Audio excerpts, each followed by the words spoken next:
It's hard. Mommy. When, not really asked, but told that I was going to be doing this, I'm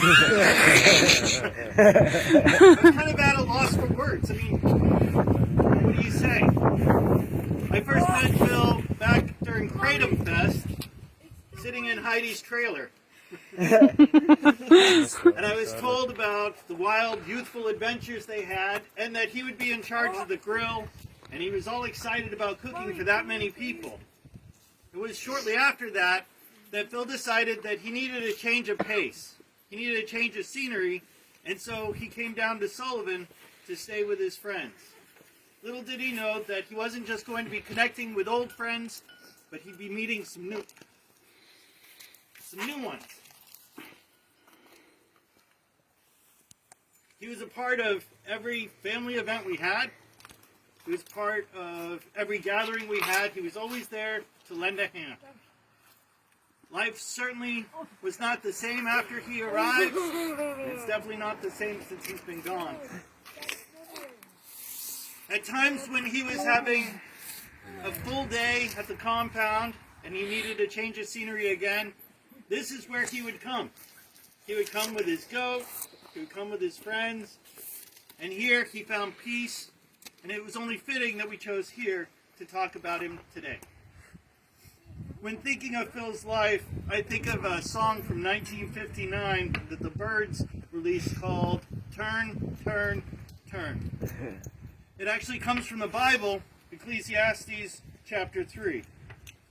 It says, "For everything there is a season, a time for every activity under heaven, a time to be born and a time to die, Mommy. a time to plant and a time to harvest."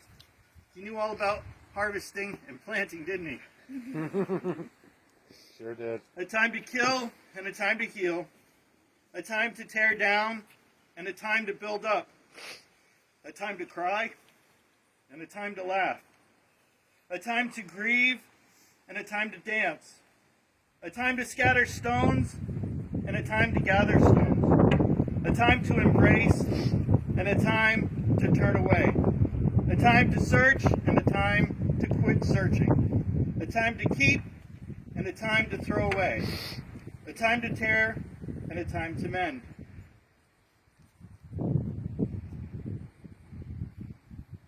A time to love and a time to hate, a time for war and a time for peace. I swear it's not too late.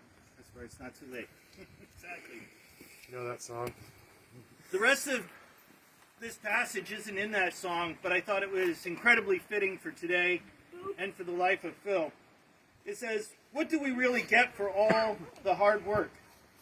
I have seen the burden God has placed on us all, yet God has made everything beautiful for its own time.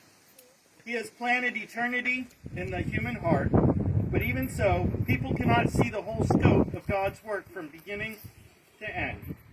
So I conclude that there is nothing better than to be happy and to enjoy ourselves as long as we can.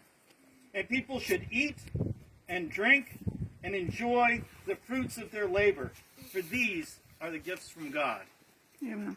There's nothing he liked more than doing that, to gathering people around, to eating, to drinking, to just enjoying life to its fullest. Smoking some weed! Smoke the reefer! That should have been after a time to plant, a time to harvest, and a time to smoke what you've harvested. That's the British King James version. When I first saw him that day in Heidi's trailer, I was struck by just how big of a guy he was.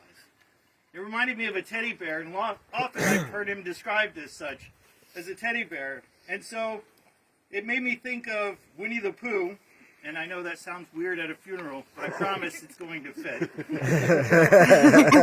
He's going somewhere with this. I'm going somewhere.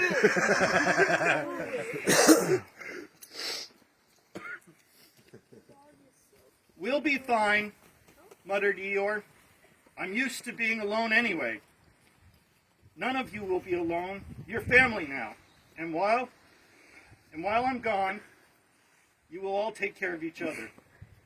But you'll be right back, Christopher," stuttered Piglet.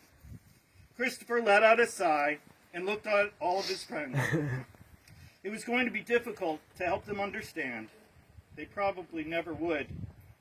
Sometimes, he said, good things come to an end. But here's the secret, everyone. Come close. They all huddled together underneath the tree to listen to Christopher's secret. Memories are forever, he whispered, and tapped on Pooh on the nose. Memories? Said Pooh. Well, I have plenty of those, like the time we saved you from the heffalumps, or when you helped me fix my garden, cried Rabbit, or when you organized my library for me, exclaimed Owl, or that time you built me a new house out of the sticks you found in the woods, Eeyore added sullenly. It didn't last long, but I remember it. Yes, yes, all of those are memories, and you will have them forever, just like I will have my memories of all of you. And so at this time, I invite anybody who has a special memory to share, to come and share with everybody. Who wants to be first?